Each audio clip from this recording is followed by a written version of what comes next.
चे आभार मानतो की त्यांनी मला या लहान मुलांशी, कोवळ्या मुलांशी संवाद साधायची संधी दिली. माझं नाव डॉक्टर रामेश्वर बोले आणि मी मानसोपचार तज्ज्ञ आहे. आजचा विषय आहे किशोरवयीन मुलातील मानसिक समस्या. ओके, तर आपलं जे सेशन्स राहणार आहे ते इंटरॅक्टिव्ह सेशन राहील. मी तुमच्याशी तुम्हाला मध्ये मध्ये प्रश्न विचारेल, तुम्ही अटेंटिव्ह राहा. छान इंटरेस्टिंग गोष्टी मी तुम्हाला आज सांगणार आहे. मानसोपचार तज्ज्ञ काय असतात हे तुम्हाला माहिती आहे का?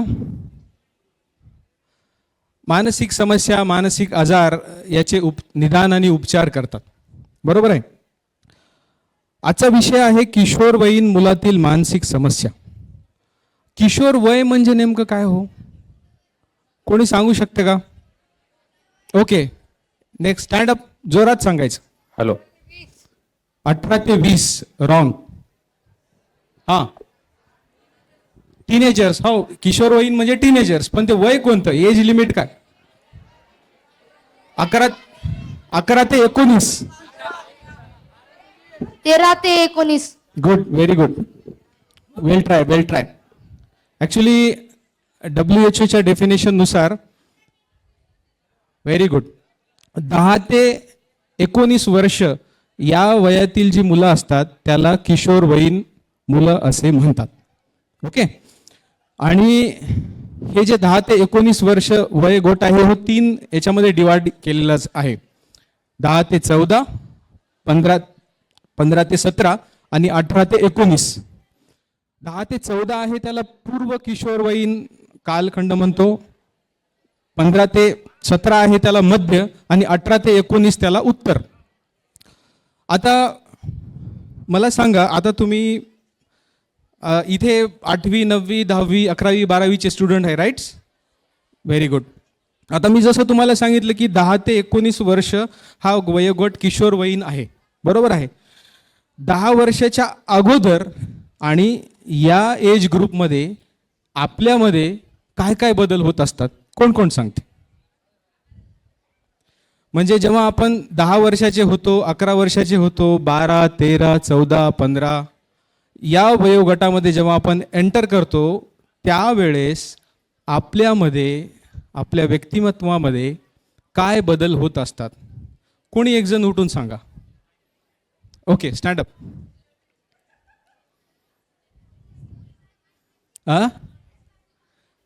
ओके,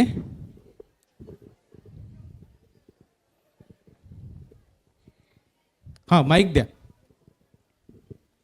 आपला अभ्यास वाढतो व्हेरी गुड. आणि हाईट वाढते, क्या बात है. अजून? थिंकिंग सेन्स, क्या बात है. अजून?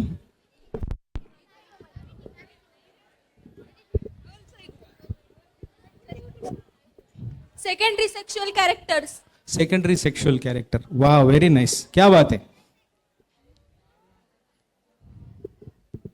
हार्मोनल चेंजेस होतात, राईट, त्यानंतर थोडीफार समज येते, मॅच्युरिटी येते, क्या बात है. आणि आपलं पूर्ण जे बॉडी असते ते पण थोडंफार वाढते. Excellent, excellent. म्हणजे कुमाल, तुम्हाला खूप माहिती आहे बरं का. थोडक्यात सांगतो, जेव्हा आपण या किशोरवयीन स्टेजमध्ये एंटर करतो त्यावेळेस 3 बाबीमध्ये बदल होतात.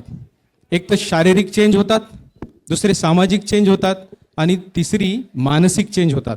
शारीरिक चेंज, जसं या मुलीने सांगितलं की आपल्या शरीरामध्ये वाढ होते, आपला आवाज घोगरा व्हायला लागतो, बरोबर आहे. आपले सेकंडरी सेक्शुअल कॅरेक्टर किंवा लैंगिक अवयव जे आहे याच्यामध्ये वाढ होते, बरोबर. आणि जसं मुलांना दाढी मिशा यायला लागतात आणि मुलींना पिरियड्स आणि पाळी वगैरे यायला लागते. These are the physical changes. हे शारीरिक बदल होतात. सामाजिक बदल काय होतात? तर कुटुंबाची आणि समाजाची अपेक्षा आपल्याकडून वाढते, एक जबाबदारी आपल्यावर टाकली जाते. साधं उदाहरण सांगतो की तुमच्या घरी जर एखादा लहान मुलगा किंवा मुलगी असेल तर आई वडील आपल्याला सांगतात, हे बघ, हा तुझा लहान भाऊ आहे, याची जबाबदारी तुझ्यावर आहे आणि तू त्याला सांभाळ. म्हणजे एकंदरीत आपण जबाबदार व्यक्तिमत्व बनून वाढायला लागतो.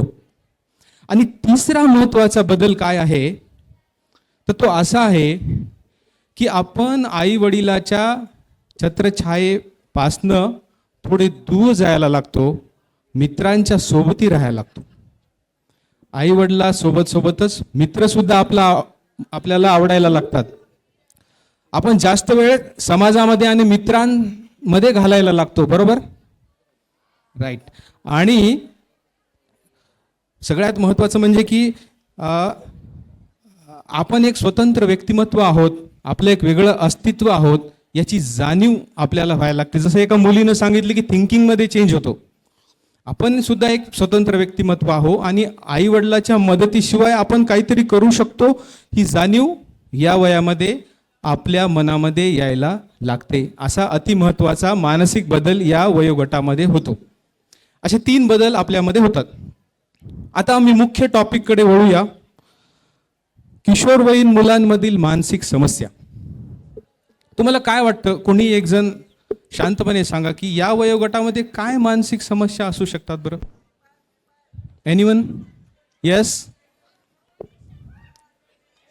डिप्रेशन, क्या बात आहे. अजून? एन्झायटी, क्या बात आहे. अजून?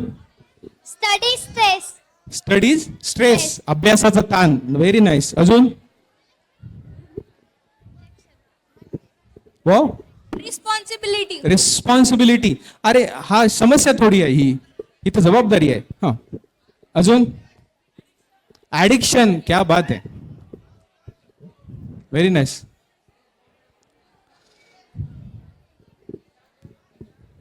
Exam stress. Okay okay okay. हा सांग.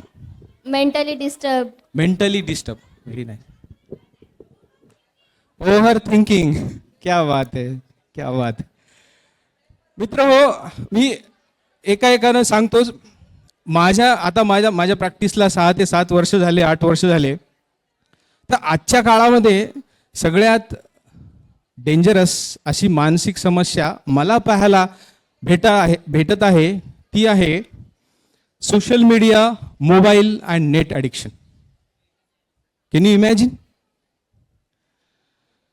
आजकाल प्रत्येक जण व्हॉट्सअप, फेसबुक, इन्स्टा मध्ये व्यस्त आहे.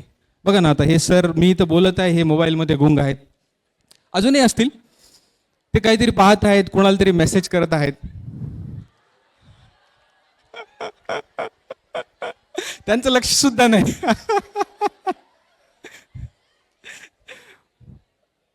Social media, mobile and net addiction. जो तो रील्स पाहण्यामध्ये गुंग आहे, जो तो व्हिडिओ गेम्स खेळण्यामध्ये दंग आहे. मित्र हो, तुम्हाला ऐकून हैराण होईल की किशोरवयीन गटातील 37% मुले या व्यसनाने ग्रस्त आहेत. Social media, mobile and net addiction.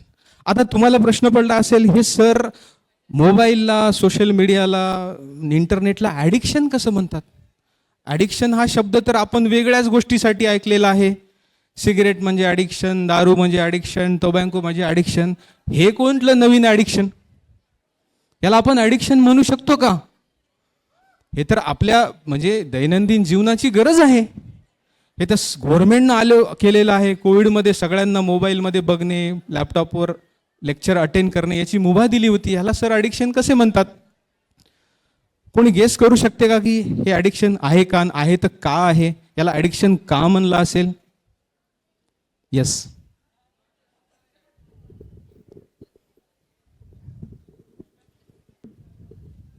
मोबाईलवर घंटे रील स्क्रोल करणं.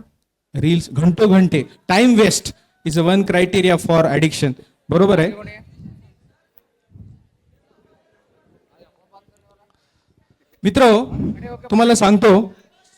ओके ओके, या यू कॅन शेअर.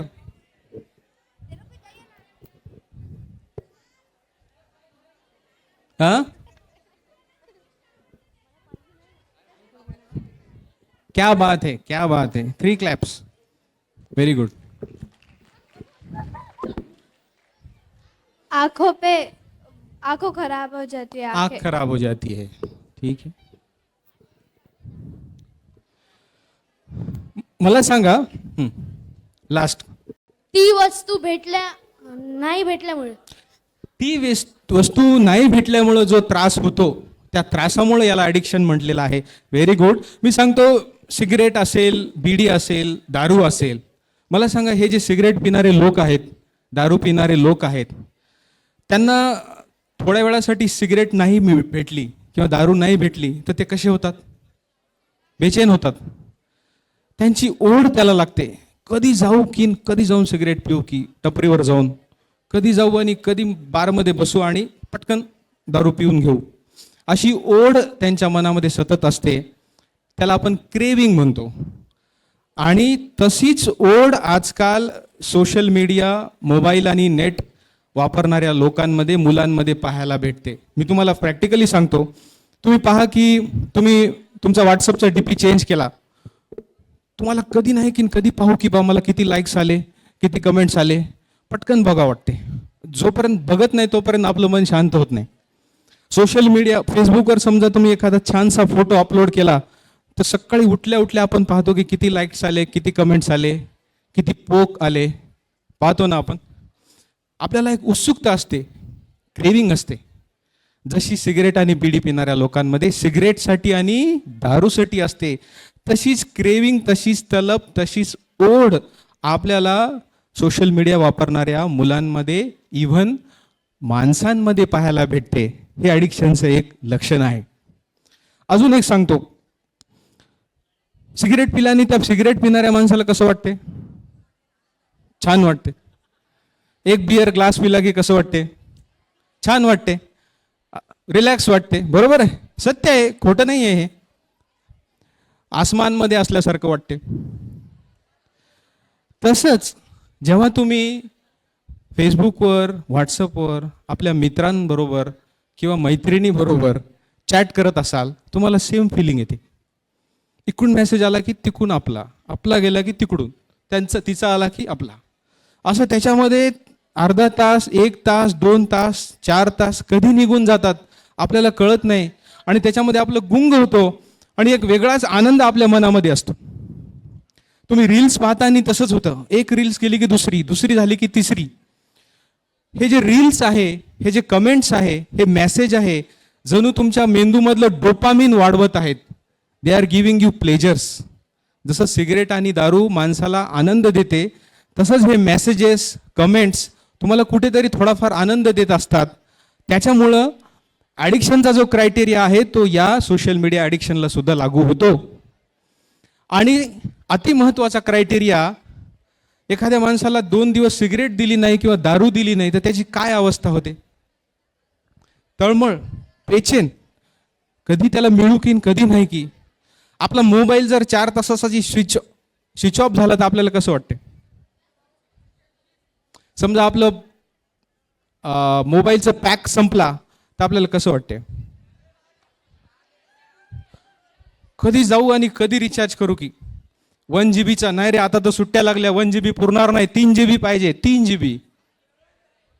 बरोबर आहे. तर हळूहळू आपण या मोबाईल शिवाय राहू शकत नाही. डिस्चार्जर झाला तर कुण्या टपरीवर जाऊन, कुण्या दुकानदाराला जाऊन पटकन, अरे चार्जर आहे का तुमच्याकडे? चार्जर द्या ना, माझा मोबाईल डिस्चार्ज झाला, पटकन त्याच्यामध्ये घुसडवतो. बरोबर आहे. म्हणजे आपण त्याच्याशिवाय राहू शकतो का? नाही. हे ॲडिक्शनचे लक्षणं आहेत. त्यामुळं हे जे सोशल मीडिया आणि नेट आहे ते एक प्रकारचं ॲडिक्शन आहे. मित्रो, त्याचे फार गंभीर परिणाम आपल्याला पाहायला मिळतील आणि मिळत आहेत. मागच्या काही दिवसांमध्ये मी पाहत आहे, बोटाचा त्रास, पाठीचा त्रास, जसं एक जणांनी सांगितलं डोळ्याचा त्रास, डोकेदुखी, बसून बसून वजन वाढतं, खाऊन खाऊन, व्हिडिओ गेम खेळून खेळून. मनामध्ये एक प्रकारची बेचैनी असते, चिडचिड. जे लोक जास्त मोबाईल वापरतात, जास्त वेळ सोशल मीडियावर राहतात, त्यांच्या अंगी एक प्रकारची विचित्र रेस्टलेसनेस आणि बेचैनी आपल्याला पाहायला मिळते. त्यांचे डोळे असे भिरभिर भिरभिर भिरभिर राहतात. त्याच कंपॅरिझनमध्ये एखादा मुलगा आहे जो मैदानी खेळ खेळतो, 3 तास 4 तास शारीरिक श्रम करतो, त्याच्याकडे बघा, त्याच्या चेहऱ्यावर एक प्रकारचं तेज असतं. पण मोबाईल ॲडिक्शन झालेली मुलं निस्तेज असतात, त्यांची डोळे अशी खोल गेलेली असतात. बरोबर आहे. तर अशा प्रकारचे गंभीर परिणाम या सोशल मीडिया ॲडिक्शनमुळे होतात. आणि सगळ्यात महत्त्वाचं सांगतो मित्र, तुम्हाला फ्रेंड्स आहेत, राईट, तुमच्या आजूबाजूला बसलेली फ्रेंड्स आहे. एक्झॅक्टली. काही इथे मुले असतील जे त्यांचे फ्रेंड असतील औरंगाबादला, पुण्याला, मुंबईला, त्यांच्याशी चॅट करत असतात. मी जेव्हा कॉलेजमध्ये जातो ना, त्यावेळेस जेव्हा गप्पा मारतो त्यांच्याशी, तर ते इथल्या फ्रेंडशी बोलत नाहीत, ते तिकडल्या दूरच्या फ्रेंडशी बोलतात. त्याला जर विचारलं तुला किती फ्रेंड्स आहे, 1000. अय माय, 1000 फ्रेंड्स? अहो खरे नाही हो, फेसबुकवर आहेत, रिअलमध्ये नाहीत. रिअलमध्ये फ्रेंड्स किती आहेत? एक पण नाही. समजा तुला मूड झाला तर गप्पा कुणाशी मारतो? पुण्याच्या फ्रेंडशी मारतो, औरंगाबादच्या फ्रेंडशी मारतो. इथल्या एखाद्या फ्रेंडशी इथं कोणी नाहीच आहे म्हणे मला. बरं, एखाद्या वेळेस मूवी बघायची इच्छा झाली, चहा प्यायची इच्छा झाली, फिरायची इच्छा झाली, तर कोणासोबत फिरतो? एकटाच फिरतो. फ्रेंड्सच नाहीत. आभासी फ्रेंड्स आहेत, व्हर्च्युअल फ्रेंड्स आहेत, जे भेटू शकत नाही, बोलू शकत नाहीत, समोरासमोर शेअर करू शकत नाहीत. मित्र हो, ही जी तुमच्या आजूबाजूला बसलेली जी मुलं आहेत ना, ती तुमची खरी फ्रेंड्स आहेत. तिथे औरंगाबादला बसणारी 100 आणि मुंबईला बसणारी 100 ही तुमची फ्रेंड्स नाहीत, ते व्हर्च्युअल फ्रेंड्स आहेत. त्यामुळं आता समजा साधं उदाहरण, इथे काही 11वी-12वीची मुलं आहेत, एखादी मैत्रीण आहे तुमची, जवळची मैत्रीण कामाची की दूरची मैत्रीण कामाची? काही झालं, आपल्याला त्रास झाला तर शेअर करायला कोणती चांगली मैत्रीण? मला असं असं होते, तसं होते. आपण कुणाशी शेअर करतो? जवळच्या लोकांशी. त्या दूरच्या मैत्रिणीशी शेअर करून काही फायदा आहे का? नाही. So live in reality, not in virtuality. Social मीडियाचा एक, आता या व्यसनाचा एक सारांश असा आहे की तुम्ही आभासी जगामध्ये राहू नका, रिअल वर्ल्डमध्ये राहा. Okay, that is the take home message. Next addiction, जसं एक जणाने म्हणलं मी व्यसन काय आहे, तर हे झालं social media addiction. Real addiction सुद्धा या वयामध्ये खूप कॉमन असतात बरं का. माझ्याकडे OPDमध्ये 8व्या वर्गातला, 9व्या वर्गातला, 10व्या वर्गातला, इवन 7व्या वर्गातली मुलं सुद्धा येतात, जे सिगरेटच्या आहारी गेलेले आहेत, ते व्हाईटनर, स्टिक फास्ट याच्या आहारी गेलेले आहेत, बियर पितात कधी कधी. मित्र हो, प्रॉब्लेम काय माहिती आहे का, हे जे तुमचं वय आहे ना, हे फार इंटरेस्टिंग आहे. 10 ते 19 हे फुल ऑफ एनर्जी वय आहे.